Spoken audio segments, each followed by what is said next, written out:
Hey, Kelly, What's up, Alex? you want to do a dead end?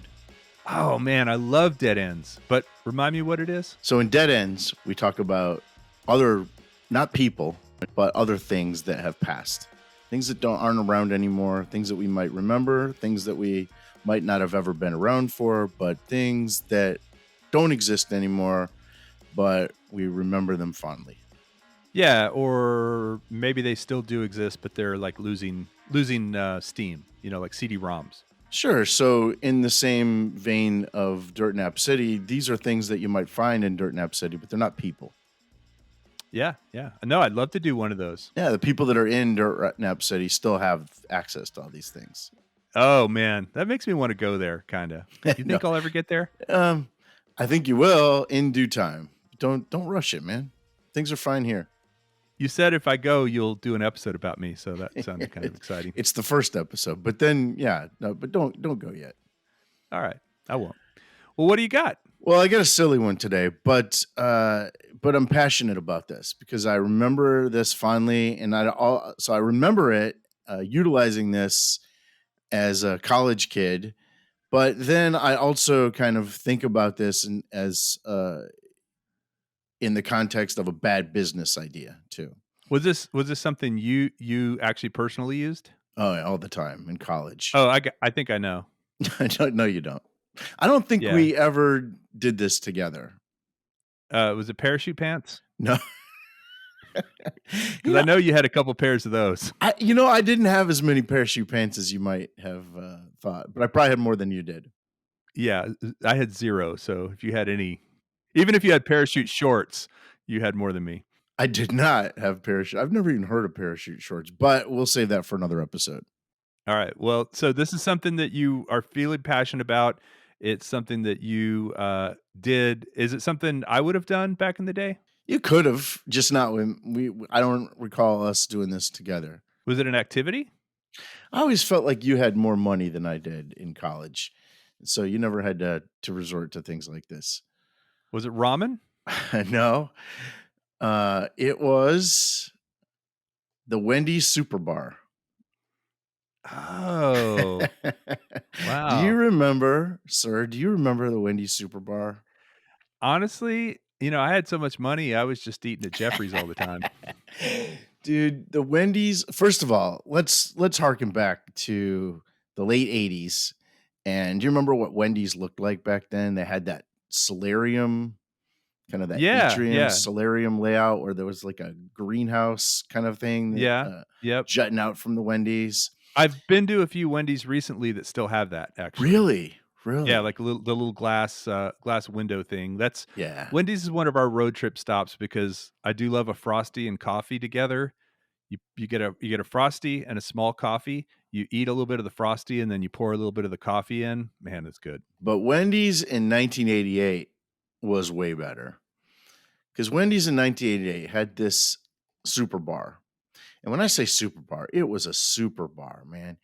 They had for $2.99, which, Yeah. it sounds cheap, but even today's money, that's $7.69 today. Still a pretty Okay. good bargain. For All right. $2.99, they build it as eating all the Italian, Mexican, and salad you can eat. I honestly don't remember this at all. Like, so this wasn't. You're talking about Wendy's, the hamburger place. Yeah. Yeah. What other Wendy's is there? Mexican and Italian food? So what they'd have was, that was their pitch. You'd go into this Wendy's and they would have three kinds of pasta. They'd have rotini, fettuccine. They had sauce with or without meat. They had burritos that you could make. They had like tortillas, beans, meat, and let it. You could load that all up. And then they had a full salad bar. They had fruit. Some had a baked potato bar. Some had pizza that they just kept Wow. like a pizza buffet. Was there a Wendy's on MLK, Yeah. in Austin? Yes. Is that where you went? Yes. I think it's where Canes is now. Oh, okay. Yeah. I remember that being there, and I remember turning my nose up and thinking that's where the poor kids eat. Yeah, and you're right because not only would we go for $2.99, but we would bring like six, seven, 8 people and get like one 2.99 dish, and everybody would eat off of that. We Oh, would man. split the 2.99 like 6 ways. And that's why they don't have this anymore. So for like 50 cents a piece, you could eat until they threw you out. And the people working there, they didn't care. There was also a Gaddy's over there on MLK, like, right at Guadalupe and MLK, there was a Mr. Gaddy's, and now I know they had a big pizza buffet. Once again, more of a poor kid thing than I did, than I went to go to, Loved the but burgeroni at Gaddy's. But no, this was a deal, and I can't believe you don't remember it. But well, you probably never went, like you say, but they would always have like at the end of the salad bar, they would have this big vat of chocolate pudding. And the chocolate pudding would always have like a little bit of cheese on top, or maybe some olives. French dressing that had been like, uh Yeah. sprayed on there, or some maybe some beans. And I love a good chocolate pudding, but it was always just in the line of fire from all the other food that they had. What's the worst thing you ever found in a salad bar? Found? You mean? Well, I'm gonna tell you, one time, I made a big salad. I think this was at Wendy's, perhaps, maybe why I didn't go anymore. And I'm got my lettuce and, got my bacon bits and my olives and my those little, crispy noodle looking things Yeah, and you love a good ton bacon bit, don't you? tons of blue cheese on there, maybe a couple tomatoes to make it healthy, and I take a big bite, and I just keep chewing, and somebody had dropped gum into the salad bar. That might have been me. Oh, good lord, that was gross. Hence why I never went back to the Wendy's super bar. Well, you're kind of veering into the reason that Wendy's doesn't have this anymore. It was really hard to keep clean when you got these college kids and high school kids like us that are going there and just making a mess of the place. It was really hard to have the 1 to 2 employees there uh keep that thing clean. It was actually pretty easy to stock up though, because the meat in the sauce was just the hamburger meat that they, like leftover hamburger meat.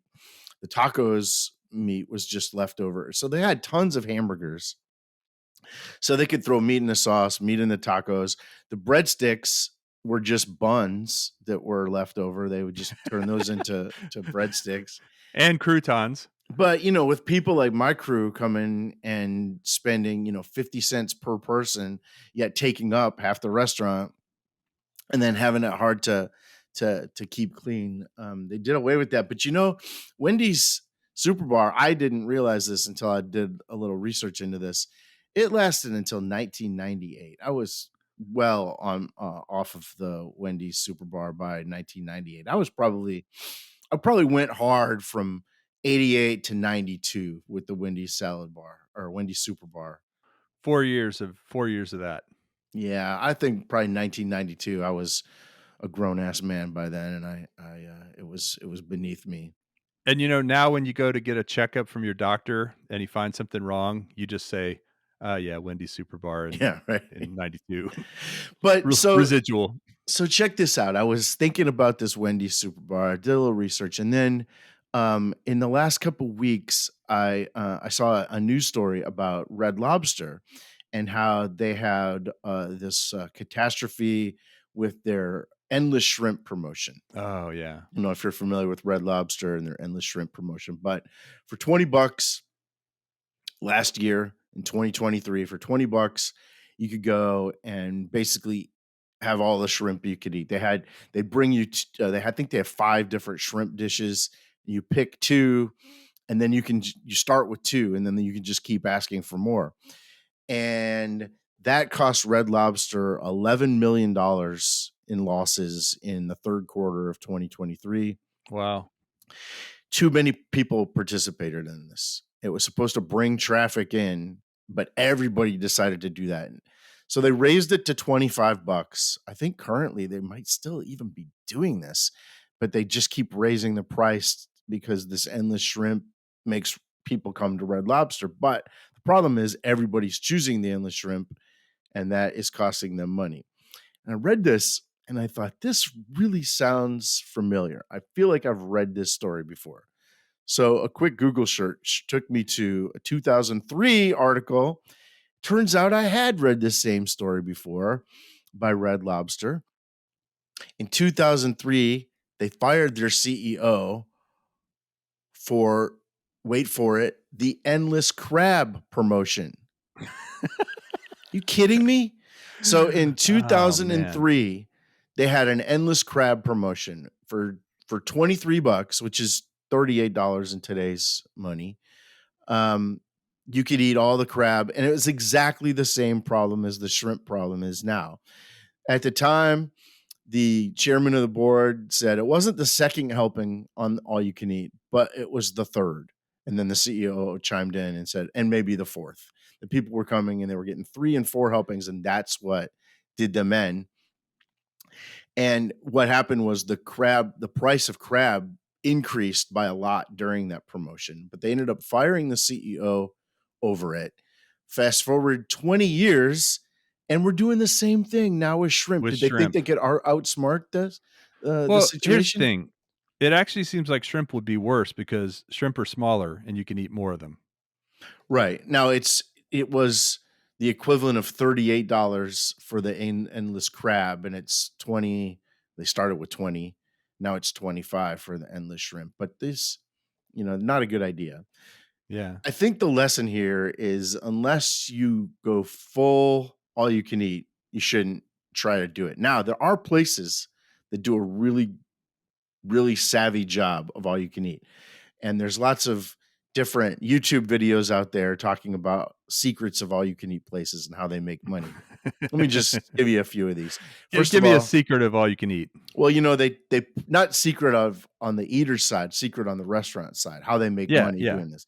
So they put the cheaper items at the beginning. So the vegetables, the rice, the bread, salad bar, a lot of times that's the first thing you walk into, right?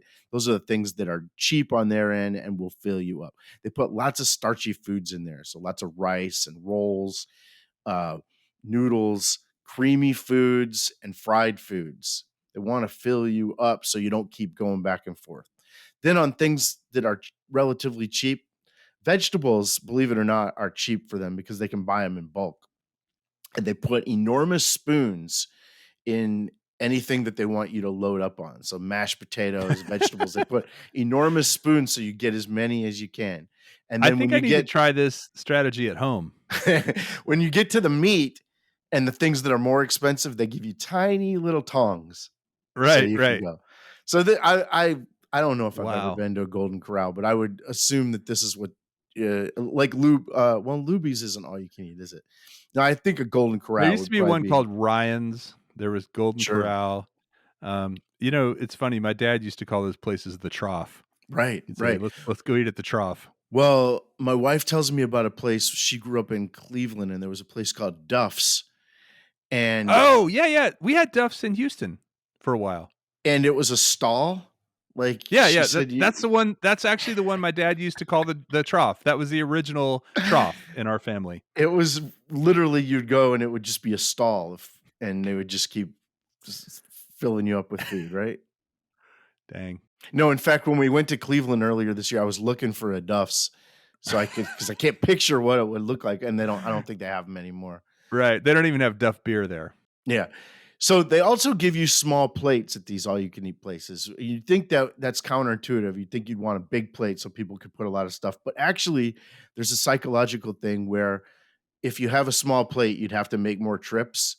And the act of you keeping on going to make more trips makes you seem fuller. And they want you to feel like, wow, this is the ninth trip I've made. Maybe I better slow down. Well, although actually getting up and walking, you're kind of exercising, you're burning Oh, off some of those calories, so it seems okay. counterintuitive. All right. Now, have you ever been to Kura, the sushi place? Mm-mm, no, but we have an all-you-can-eat sushi place here. Well, Kura, they have one here in Austin, and I think there's one in Houston as well. It has conveyor belts with the food that go by, Mhm. and the way it works is you can pull anything you want off the conveyor belt. So, it's like sushi, it's sashimi, it's rice, it's a salad, pot stickers, noodles, all kinds of stuff. And when you pull it off and you eat it, you drop your plate, you slide your plate down this little chute, and it counts the plates. And every plate is like 250 or Mm, $3 or whatever. mm. And then there's a screen that keeps tabs of how many plates you've eaten, and if you eat a certain number of plates, you actually there's a big gumball machine on top of the table, like up high above the conveyor belt.